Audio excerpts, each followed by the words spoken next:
आता मी फक्त वकीलपत्र दाखल केलेलं आहे।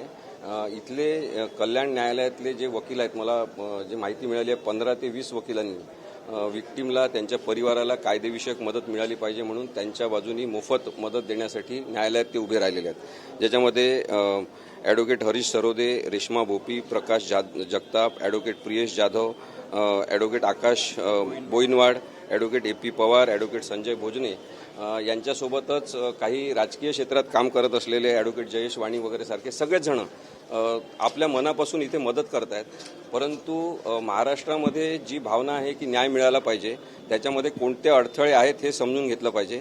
आणि मला इथे कोर्टात आल्यावर धक्का बसला की जेव्हा न्यायालयाची मदत, विक्टिमची मदत करण्यासाठी काही वकील पुढाकार घेऊन स्वतःहून तिथे सांगतात की काही कलम चुकीचे लावलेले आहेत, अपुरे कलम लावून FIR दाखल केलेला आहे, पोलिसांनी घाई केलेली आहे, त्यांचं म्हणणं नीट ऐकून घेतलं गेलेलं नाही, असं जे मला कळलेलं आहे ते अत्यंत विदारक आणि दुःखद आहे। सेक्शन 6 या वकिलांनी, सगळ्या वकिलांच्या टीमनी आग्रह केल्यानंतर पोलिसांनी सेक्शन 6 लावलेलं आहे। आता त्यांची सेक्शन 9 जे आहे पॉक्सोमधली ते लावण्याची मागणी आहे, ती कदाचित आता ॲडिशन केलं जाईल। आपल्याला जेव्हा जेव्हा असं दिसते की FIR मध्ये नवीन कलम लावण्यात येत आहेत, तेव्हा हे सुद्धा आपण लक्षात घेतलं पाहिजे की पोलिसांनी असंवेदनशील पद्धतीने पुरेशा माहितीच्या अभावी त्यांनी जे सेक्शन लावलेले आहे ते त्यांच्या कायदेशीर कमजोरीचं लक्षण आहे। त्यामुळे आपण किती पण जोरात म्हणू की विक्टिमला न्याय मिळाला पाहिजे, तरीसुद्धा न्याय न मिळण्याचं महत्त्वाचं कारण असेल, जर न्याय मिळाला नाही तर तो म्हणजे फॉल्टी FIR जो पोलिसांनी दाखल केलेला आहे। दुसरं की पोलिसांवर दबाव आहे काही राजकीय लोकांचा आणि राजकीय पक्षांचा, कारण की सातत्याने पाहिलं गेलेलं आहे की जेव्हा महिलांवर, मुलींवर अत्याचार होतो तेव्हा महिलांवरच्या अत्याचाराचा प्रश्न बाजूला राहतो, अचानक त्या शाळेची प्रतिष्ठा महत्त्वाची, अचानक राज्य सरकारची प्रतिष्ठा महत्त्वाची।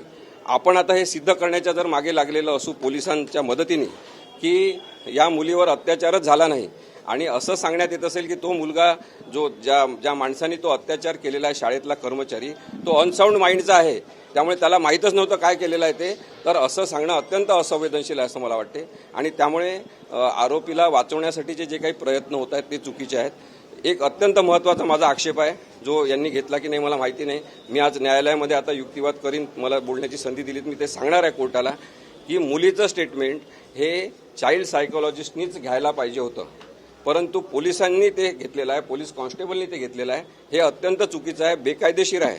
आणि अशा गोष्टींची दखल न्यायालयाने स्वतःहून घ्यायला पाहिजे। त्याला ज्युडिशियल कॉग्निझन्स असं आपण म्हणतो किंवा ज्युडिशियल नोट घेणं म्हणतो, ते ज्युडिशियल नोट घेऊन पोलिसांना धारेवर धरण्याची आवश्यकता आहे न्यायालयाने, असं मला वाटतं। साहेब, कलम 21, 6 आणि आता 9ची तुम्ही मागणी करताय, त्याचं थोडक्यात विश्लेषण केलं तर बरं पडेल की नेमकं काय आहे तरतूद, त्याच्यामध्ये शिक्षा कशी आहे आणि कशामुळे याची मागणी होते। बघा, जेव्हा कोणीतरी कस्टडीत आहे, म्हणजे ती मुलगी शाळेच्या ताब्यात आहे, ताब्यातल्या शाळेतल्या मुलीवर तिथला एखादा कर्मचारी बलात्कारासारखा गुन्हा करण्याचा प्रयत्न करतो आणि ऑब्जेक्टिफिकेशन ज्याला म्हणतो की एखाद्या वस्तूच्या आपल्या बोटाच्या साह्याने तो अत्याचार करतो आणि त्या मुलीला आपला अत्याचार सुद्धा सांगता येत नाही, तेव्हा कस्टोडियल सेक्शुअल अब्यूज जो होतो त्याच्यासाठी हे सगळे कलम आहेत। आणि त्या मुलीला कळतच नाही, अशा वेळेस ती आणखी जास्त गंभीर प्रकरण होते, हा ॲग्रिवेटेड सेक्शुअल व्हायलन्स आहे। आणि त्यामुळे सेक्शन 6, सेक्शन 9 हे लावण्याची गरज आहे की ज्या व्यक्तीला आपल्यासोबत काय होत आहे सांगू शकत नाही, आणि त्या मुलीने पोलिसांना सांगताना असं सांगितलं की मला गुप्तांगांच्या तिथे तो दादा गुदगुल्या करत होता, बोटांनी काहीतरी करत होता, त्या मुलीला सांगता येत नाही आपलं दुःख शब्दात सुद्धा। आणि अशा वेळेस न्यायालयाने, पोलिसांनी, वकिलांनी, न्यायाधीशांनी, सगळ्यांनी आणि पत्रकारांनी सुद्धा तिचं दुःख समजून घेणं, तिचं काय म्हणणं आहे ते रीडिंग बिटवीन द लाईन्स आपण म्हणतो ते वाचण्याची क्षमता असणं हे खूप आवश्यक आहे। ते इथे झालेलं दिसत नाही। मी आता न्यायालयाच्या नजरेच्या सगळ्या त्रुटी आणून देणार आहे आणि कशा पद्धतीने न्यायालय प्रतिसाद देते ते आपल्याला बघायला मिळेल। कलम 6, कलम 9 आणि कलम 21 सजा किती वर्षाची आहे आणि काय तरतुदी आहे त्यामध्ये? हे बघा, सजा साधारणतः 10 वर्ष आणि त्याच्यापेक्षा जास्त होऊ शकते। गुन्हा सिद्ध झाल्यावर आता नवीन कायद्यानुसार सक्षम कारावास सुद्धा होऊ शकतो, परंतु सांगा ना मला, कलम 6 काय बोलतोय, किती सजा आहे, कलम 21 किती सजा? कसं आहे, कलम 6, कलम 9 असं नाही, पनिशमेंटचा एकच कलम आहे आणि त्याच्यानुसार त्या शिक्षा सांगितलेल्या आहेत। आणि म्हणून जास्तीत जास्त शिक्षा व्हायची असेल तर मुख्य मुद्दा काय आहे की त्या कायद्याचे डिटेल्स हा मुद्दा नाही, मुद्दा हा आहे की सेक्शन 6 लावायला पाहिजे होतं का, तर लावायला पाहिजे होतं कारण की ती लहान मुलगी आहे आणि तो ॲग्रिव्हेटेड व्हायलन्स आहे. सेक्शन 9 लावायला पाहिजे होतं, लावायला पाहिजे होतं कारण की ती शाळेच्या कस्टडीमध्ये मुलगी आहे, शाळेच्या ताब्यात आहे. त्यांनी ती काळजी घ्यायला पाहिजे, ती घेतली नाही आणि आज शाळा चालवणारे फरार आहेत किंवा त्यांना लपवलं जात आहे असं लोकांचं म्हणणं आहे. ते कलम त्याच्यामुळे लावायला पाहिजे होतं. असे कलम लावले असते तर मग महाराष्ट्रातल्या जनतेची जी भावना आहे की कडक शिक्षा झाली पाहिजे, ती शिक्षा होऊ शकेल. आणि त्यामुळे मला असं वाटते की या कलमांचा विचार न्यायालयाने आता करणं सुरू केलेला आहे. पोलिसांना ते सांगतील हे आणखी कलम ॲडिशन करायला, पण असं ॲडिशन करत जाणं सतत याचंच लक्षण आहे की पोलिसांनी सुरुवातीपासून तपास चुकीचा केलेला आहे. सुधारित कायद्यानुसार ज्या संबंधित अधिकाऱ्यांनी गुन्हा दाखल करण्यास नकार दिलेला आहे यावरती देखील गुन्हा दाखल करण्याची तरतूद आहे. तर अशा पद्धतीची काही आपली कोर्टाकडे मागणी होणार आहे? नक्कीच अशी मागणी मला वाटते आधी ज्या टीम ऑफ लॉयर्स जी उपस्थित त्यांनी तशी मागणी केलेली आहे.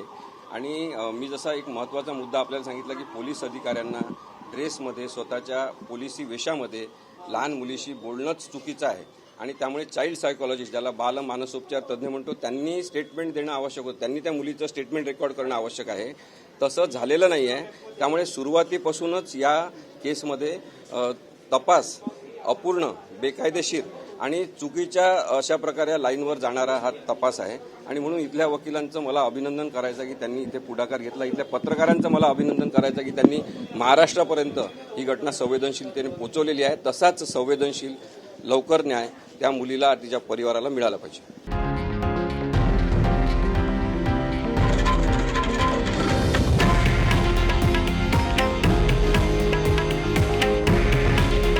हे आहे देशातील नंबर 1 न्यूज नेटवर्क आणि आपण पाहत आहात TV9 मराठी. काळजी तुमची, हित महाराष्ट्राचं.